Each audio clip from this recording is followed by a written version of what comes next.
महाराज जी ने बताया कि कार्तिक पूर्णिमा के पर्व पर गुरु नानक जयंती बहुत ही धूमधाम के साथ मनाई जाती है।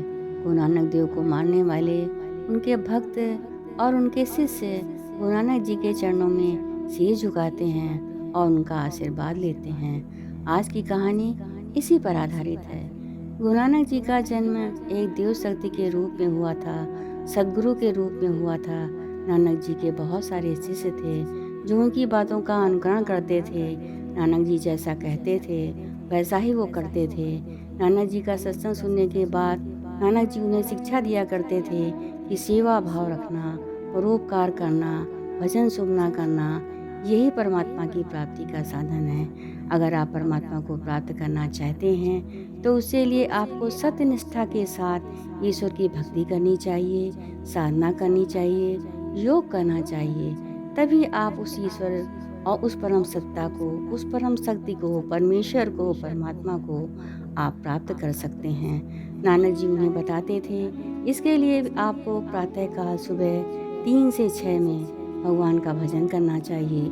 गुरु की याद में रह करके जब आप भजन सुमरन करते हैं तो भगवान और वो गुरु आपके ऊपर पूरी कृपा बरसाता है, क्योंकि गुरु की कृपा अपने शिष्यों के साथ हमेशा रहती है, क्योंकि गुरु उसके आगे पीछे हमेशा बने रहते हैं। जब वो याद करता है तो गुरु उसके साथ आ जाते हैं। इस तरह से नानक जी का सत्संग सुनने के बाद सारे शिष्य उनके चरणों में सिर झुकाते थे और उसके बाद वो अपने अपने घर चले जाते थे। एक बार नानक जी कहीं जा रहे थे, उनके साथ उनके बहुत सारे शिष्य थे। नानक जी ने देखा कि एक राजा झंडा गाड़ रहा था। नानक जी ने पूछा कि बेटा यहाँ क्या कर रहे हो? उसने कहा कि बाबा जी मैं झंडा गाड़ रहा हूँ। कहने लगे बेटा मुझे चले जाने दो और उसके बाद तुम अपना झंडा गाड़ते रहना।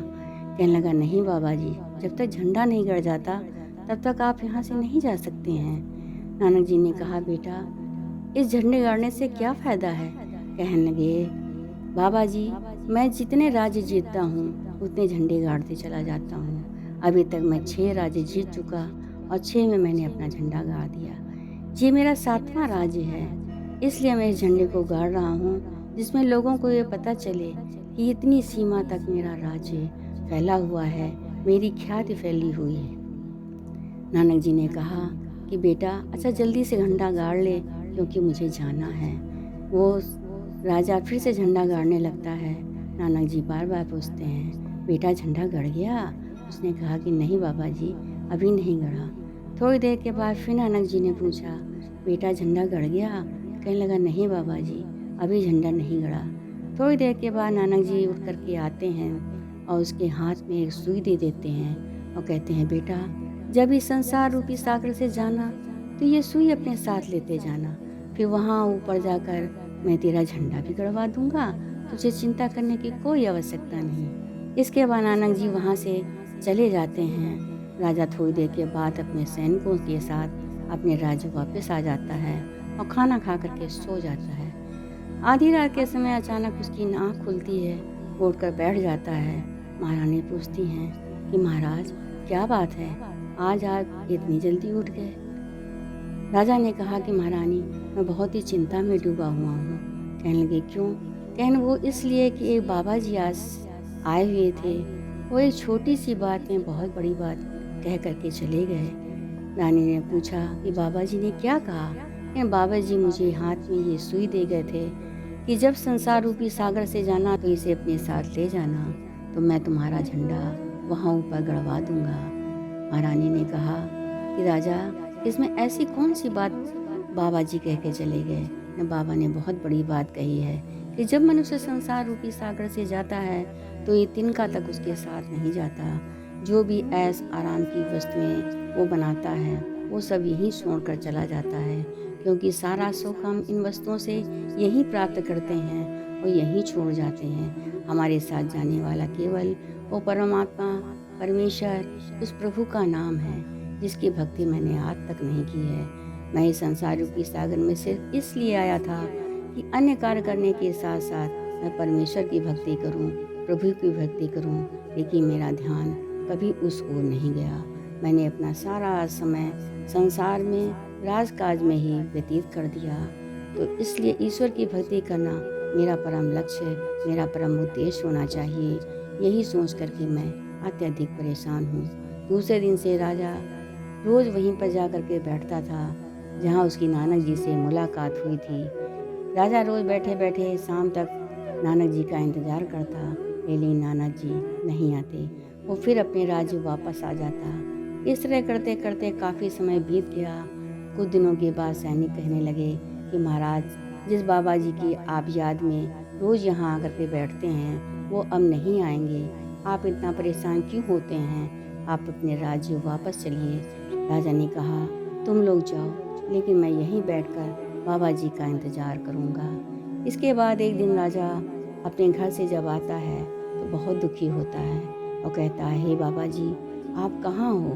मैं कब से आपको ढूंढ रहा हूँ। मैं इतना परेशान हो चुका हूँ। अब तो इस संसार रूपी सागर में मेरे जीने की तमन्ना धीरे धीरे खत्म हो रही है। अब बाबा जी, प्रभु मुझे आकर के दर्शन दो। थोड़ी देर के बाद उसके कानों में आवाज़ आती है कि बेटा, तूने मुझे कभी दिल से पुकारा ही नहीं। अगर मुझे दिल से पुकारा होता, मैं तेरे आसपास ही तो हूँ, तुरंत आकर के मैं तेरी मदद करता। राजा इधर उधर देखता है कि यहाँ आवाज़ ये कहाँ से आ रही है। तब उसे पता चलता है नानक जी उसके सामने आकर के खड़े हो जाते हैं। राजा के नेत्रों में आंसू आ जाते हैं और नानक जी के चरणों में गिर पड़ता है और कहता है, बाबा जी, आप इतनी छोटी सी सुई में इतनी बड़ी बात कहकर चले गए। मैं रात दिन यही सोचता रहता हूँ कि आपने सत्य ही कहा था। इस संसार रूपी सागर में सब कुछ तो छोड़ करके जाओगे। जो परमात्मा की कमाई है, प्रभु की कमाई जो तेरे साथ जाने वाली है, उसके लिए तूने कुछ भी नहीं किया। नाना जी ने कहा, बेटा, परेशान होने की कोई ज़रूरत नहीं है। जब मनुष्य अंतरात्मा से उस प्रभु को पुकारता है, परमेश्वर को पुकारता है, तो प्रभु, वो परमात्मा, वो गुरु उसके ऊपर सच्ची कृपा बरसाता है। जब कभी आप उसे मन से याद करते हैं तो परमेश्वर की दया स्वतः अपने आप आपके अंतःकरण में गुब्बारा बनकर फटने लगती है। आप परेशान होने की कोई आवश्यकता नहीं है। इसके बाद राजा नानक जी को अपने राज्य ले जाता है और वहाँ ले जा कर के अपने सिंहासन पर बैठालता है और कहता है, गुरु महाराज जी, आप हमें और हमारी पत्नी को और हमारे बच्चों को नामदान की दीक्षा दें, जिससे हम अपने जीवन को सफल बना सकें। नानक जी ने उसकी पत्नी और राजा को और उनके बच्चों को गुरु नाम की दीक्षा दी और कहा, बेटा, प्रातःकाल सुबह उठकर सबसे पहले गुरु की सेवा करना, गुरु के दिए हुए नाम का भजन सिमरन करना। ये नाम ही तेरे जीवन का विकास करेगा, तुझे आगे बढ़ाएगा, तेरे तरक्की के रास्ते खुलेंगे। और इसके बाद प्रजा की सेवा करना, परोपकार करना, सेवा कार्य करना, ये बहुत ही उत्तम होता है। क्योंकि संसार में ऐसे बहुत कम लोग होते हैं जो दूसरों की सेवा करें, दूसरों के कार्यों को पूरा करें, लेकिन तुम ये कार्य जरूर करना। मेरी बख्शीश, मेरा आशीर्वाद सदैव तेरे साथ रहेगा। जो गुरु के बताए हुए रास्ते पर चलते हैं वो परमात्मा की कृपा बहुत ही जल्दी प्राप्त करते हैं, क्योंकि गुरु में और परमात्मा में कोई भेद नहीं होता, क्योंकि गुरु ही तो मनुष्य को परमात्मा तक पहुंचाता है।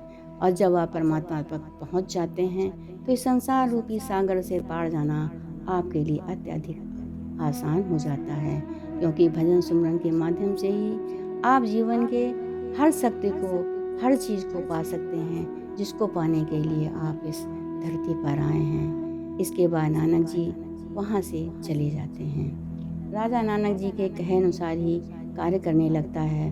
प्रातःकाल उठ करके भजन सुमरन करना, गुरु की याद में रहना, इसके बाद प्रजा की सेवा करना और अपने अन्य कर्तव्यों का पालन करना। राजा इस तरह से कार्य करता था कि उसके राज में प्रजा अत्यधिक सुखी रहती थी। राजा अपने गुरु की आज्ञा का पालन करना अपना श्रेष्ठ कर्तव्य समझता था। इसके बाद महाराज जी ने कहा कि मनुष्य जो इस संसार रूपी सागर में जन्म लेते हैं, अगर वो चाहते हैं ईश्वर को पाना, गुरु को पाना चाहते हैं, तो भगवान उनकी इच्छा को जरूर पूरा करता है। जिस तरह से कि राजा उस गुरु की याद में अत्यधिक परेशान रहने लगा, तो अंत में भगवान ने उसको गुरु से मिला करके उसकी इच्छा की पूर्ति की। प्रेम से बोलो परम संत श्री ठाकर सिंह महाराज की।